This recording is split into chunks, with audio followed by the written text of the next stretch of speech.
এক তার কাটা যদি বেকা হয় 100 টাকা মাইনাস, বুঝিস? এক তার কাটা বাইরে এলি 500 গেছে গা, দেশ। আমাদের এই বডিটা হচ্ছে টোটাল 2 সাইডটাই হচ্ছে গ্রুপ করা, এই সাইড এবং এই সাইড।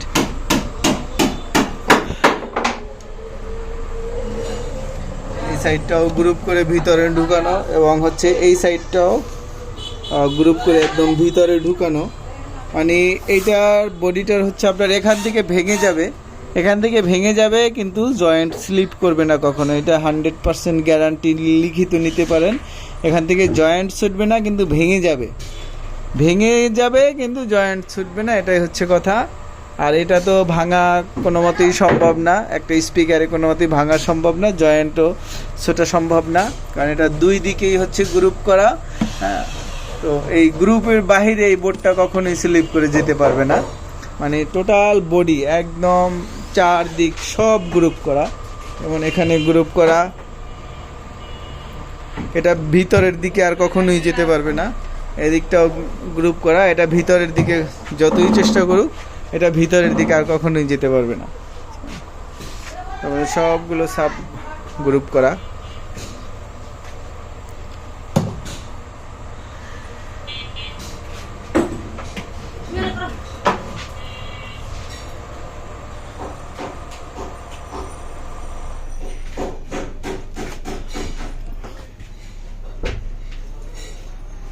তো এক একটা প্লাস প্রায় 60 কেজির মতো ওয়েট আছে এক একটা বডিতে, মানে 60 কেজির উপরে।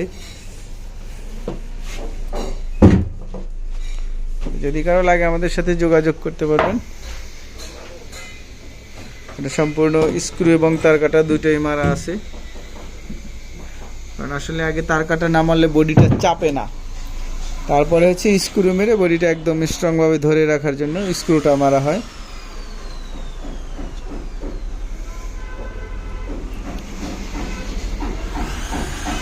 রাশেদ, এখানে আসো। এগুলো মারছো কে? তুমি? এগুলো তুমি মারছো? আছে আর একদিন আমি মারলে আর একদিনে হাসি, কি বাবা কি খুশি। হ্যাঁ, এটারে আজকে মারি না, আমার তো ভালো লাগতেছে না। মারলেও হাসে, দেখছ?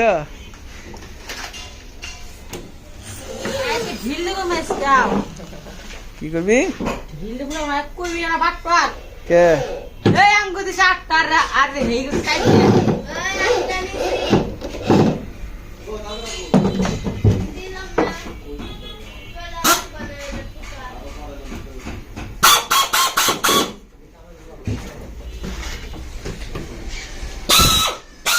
আচ্ছা, আমাদের এখন সাবের হচ্ছে ফিটিংটা একটু চেঞ্জ হয়ে গেছে আগের থেকে।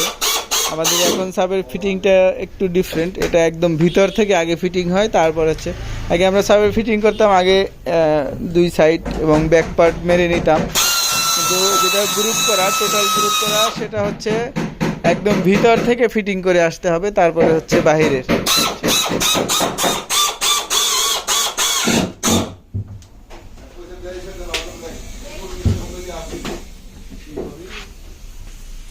ইয়ো আপনার নতুন স্টাইল ধরছি, চুল কাটতে দিতে খারাপ। অনেক কষ্ট করে ভাই